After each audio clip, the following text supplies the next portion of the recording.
സംവിധായകൻ രഞ്ജിത്ത് നൽകിയ രാജി സർക്കാർ ഉടൻ അംഗീകരിക്കുമെന്ന് സാംസ്കാരിക വകുപ്പ് മന്ത്രി സജി ചെറിയാൻ 24നോട് പറഞ്ഞു. പുതിയ ചലച്ചിത്ര അക്കാദമി ചെയർമാനെ സംബന്ധിച്ച് CPM നേതൃത്വവും സർക്കാരും ചർച്ച ചെയ്ത് തീരുമാനമെടുക്കും. ഹേമ കമ്മിറ്റി റിപ്പോർട്ടിലെ മുഴുവൻ നിർദ്ദേശങ്ങളും നടപ്പിലാക്കുമെന്നും മന്ത്രി സജി ചെറിയാൻ പറയുന്നു. ചലച്ചിത്ര മേഖലയിലെ സമ്പൂർണ്ണ പരിഷ്കരണത്തിനായി സിനിമാ നയം രൂപീകരിക്കുമെന്നും അദ്ദേഹം പറഞ്ഞു. കമ്മിറ്റി റിപ്പോർട്ട് പുറത്തു വന്ന പശ്ചാത്തലത്തിൽ സർക്കാർ ഏത് വിധത്തിലായിരിക്കും സിനിമാ മേഖലയിൽ ഇടപെടുക എന്നുള്ള ചോദ്യമാണ് ഉയരുന്നത്. സർക്കാർ ഇടപെട്ടിട്ടില്ല എന്നുള്ള വിമർശനമുണ്ട്. എന്നാൽ മന്ത്രി സജി ചെറിയാൻ തന്നെ ഇതിനോട് പ്രതികരിക്കുകയാണ്. വലിയ വിമർശനം സർക്കാരിനെതിരെ ഉയരുന്നത് ഈ വിഷയത്തിൽ സർക്കാർ ഏത് വിധത്തിൽ ഇടപെട്ടു എന്നുള്ള കാര്യം സുതാര്യമാക്കിയിട്ടില്ല എന്നുള്ളതാണ്. എങ്ങനെയായിരിക്കും ഹേമ കമ്മിറ്റിയെ വെച്ചത്? ഇന്ത്യയിൽ ഏക സ്റ്റേറ്റ് കേരളമാണ്. അതിൻ്റെ ഏറ്റവും വലിയ credit goes to the CM. കാരണം ഇന്ത്യയിൽ ഒരു മുഖ്യമന്ത്രിയും കാണിക്കാത്ത ധൈര്യമാണ് അദ്ദേഹം കാണിച്ചത്. അതിൻ്റെ ഭാഗമായിട്ടൊരു കമ്മിറ്റി റിപ്പോർട്ട് വന്നു. ആ റിപ്പോർട്ടിൻ്റെ ഭാഗമായി ചെയ്യേണ്ട നടപടികൾ തുടങ്ങി. കഴിഞ്ഞ ഗവൺമെൻറ് കാലത്ത് തന്നെ ആരംഭിച്ചു. അതിപ്പോഴും തുടരുന്നു. ആ തുടരുന്നതിൻ്റെ ഭാഗമായിട്ട് ഒരുപാട് സാങ്കേതികമായ നിയമപരമായ കാര്യങ്ങൾ പരിശോധിച്ച് അന്തിമമായ ഘട്ടത്തിലേക്ക് എത്തിയിരിക്കുകയാണ്. അല്ലാതെ ഹേമ കമ്മിറ്റിയോ അല്ലെ അടൂർ ഗോപാലകൃഷ്ണൻ കമ്മിറ്റിയോ പറഞ്ഞ കാര്യങ്ങൾ വിസ്മരിക്കുകയല്ല, നടപ്പാക്കിക്കൊണ്ടിരിക്കുകയാണ്. അതിൽ പറഞ്ഞ പല കാര്യങ്ങളും നടപ്പാക്കിയല്ലോ. ഉദാഹരണം, ചിത്രാഞ്ജലി സ്റ്റുഡിയോ നവീകരിക്കണം. 150 കോടി രൂപ കൊടുത്തു, നവീകരണം ആരംഭിച്ചു.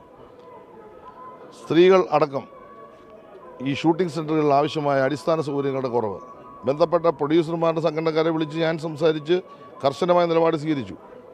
ആ നിലപാടിൻ്റെ ഭാഗമായിട്ട് നിങ്ങളിപ്പോൾ പോയി നോക്കുക, എല്ലാ ഷൂട്ടിംഗ് സെൻ്ററിലും വലിയ കുഴപ്പമില്ലാത്ത തരത്തിലുള്ള ടോയ്ലറ്റ് സംവിധാനങ്ങൾ, മറ്റു ഫെസിലിറ്റീസ് ഉണ്ട്. ഇല്ലെങ്കിൽ അവർക്ക് ഇൻറ്റേണലായിട്ട് പരാതി കൊടുക്കാം.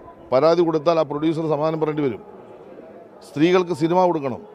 3 കോടി രൂപ വീതം ഒരു വർഷം അനുവദിച്ചു.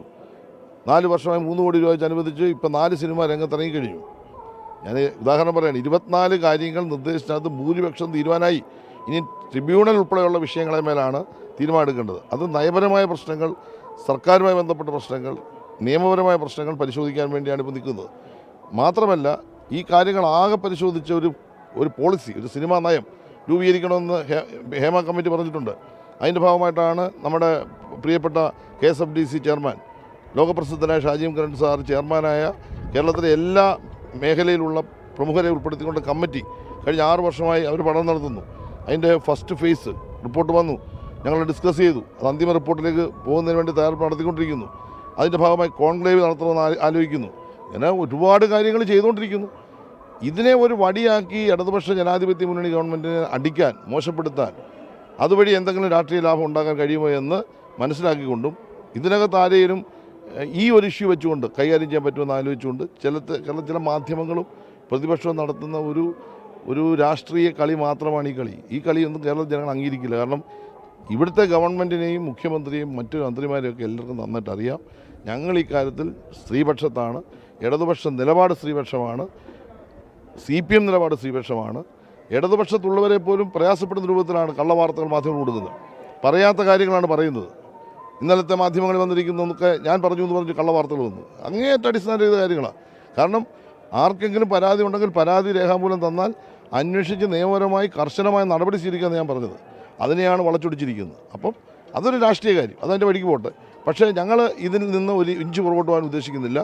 ഞങ്ങൾ ഈ റിപ്പോർട്ടിനകത്ത് പറഞ്ഞ കാര്യങ്ങൾ പൂർണ്ണമായി അതിനകത്തെല്ലാം പരിശോധിച്ച് നടപ്പാക്കുകയും സ്ത്രീ സുരക്ഷ ഉറപ്പുവരുത്തുകയും ചെയ്യും.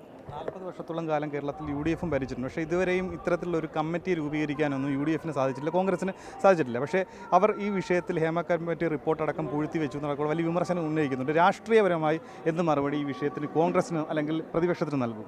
ഇവിടെ UDF ഭരിക്കുമ്പോൾ ഏറ്റവും കൂടുതൽ സ്ത്രീകൾ ആക്രമിക്കപ്പെട്ട ഒരു കാലത്തെക്കുറിച്ചാണല്ലോ ഇപ്പോൾ പല പരാതികളും പുറത്തു വന്നിരിക്കുന്നത്. എന്ത് നടപടി സ്വീകരിച്ച കാലത്ത് ഇതുപോലൊരു കമ്മിറ്റി കോൺസ്റ്റിറ്റ്യൂട്ട് ചെയ്യാൻ കഴിഞ്ഞോ?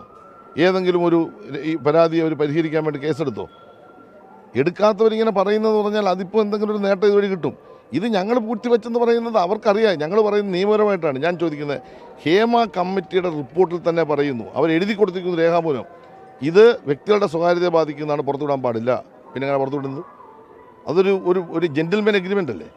ഗവൺമെൻറ്റിൻ്റെ മുമ്പിൽ അവർ പറയുകയാണ്. അതിൻ്റെ കാരണം ഞങ്ങൾക്ക് മൊഴി തന്ന പല ആളുകളും ഈ മൊഴി പുറത്തു വിടുമെന്ന് പറഞ്ഞിട്ടുണ്ട്. അതുകൊണ്ട് ഗവൺമെൻറ് അത് ചെയ്തത്. അത് കഴിഞ്ഞിട്ട് തൊട്ടടുത്ത മാസം തന്നെ വിവരാവകാശ കമ്മീഷൻ വിൻസെൻ്റ് പോൾ അദ്ദേഹം നിയമപരമായി തന്നെ വിധിച്ചു. അതൊരു ജുഡീഷ്യൽ സംവിധാനമല്ലേ? പാർലമെൻറ്റ് പാസ്സാക്കിയ നിയമത്തിൻ്റെ അടിസ്ഥാനത്തിൽ ഉണ്ടാക്കിയതല്ലേ? അവർ കൊടുത്തതിന് ശേഷം അത് മാറ്റിവെച്ചു. പിന്നെ ആരും അപ്പീൽ പോയില്ല. ഇപ്പോൾ അപ്പീൽ പോയി. 2024 പിന്നെ വിവരാവകാശ കമ്മീഷൻ പറഞ്ഞു കൊടുത്തു. ഞങ്ങളത് പ്രസിദ്ധീകരിക്കേണ്ടെന്ന് പറഞ്ഞില്ല, പ്രസിദ്ധീകരിച്ചു. ഹൈക്കോടതി പറഞ്ഞു അതിൻ്റെ മുഴുവൻ ഡോക്യുമെൻറ്റ്സ് അവിടെ തരാൻ പറഞ്ഞു, ഇപ്പോൾ കൊടുക്കാൻ പോകുന്നു. ഇത് ഞങ്ങൾക്ക് എന്താ പ്രശ്നം? ഇത് ഓപ്പൺ ഹെഡഡാണ്. ഞങ്ങൾ പൂർണ്ണമായി സുതാര്യമായി ഒന്നും മറച്ചു വെക്കാനില്ലാത്ത ഒരു നിലപാട് സ്വീകരിക്കുമ്പോൾ അവർക്ക് നിൽക്കാൻ പറ്റില്ല പ്രതിപക്ഷത്തിന്. കാരണം അവരുടെ കാലത്തൊന്നും നടന്നിട്ടില്ല. സിനിമാ മേഖല തിരിഞ്ഞു നോക്കിയിട്ടില്ല. ഞാൻ ഈ പറഞ്ഞ ഏതെങ്കിലും ഒരു ആക്ഷൻ പ്ലാൻ സിനിമാ രംഗത്ത് നടപ്പാക്കുന്നവർ പറയട്ടെ.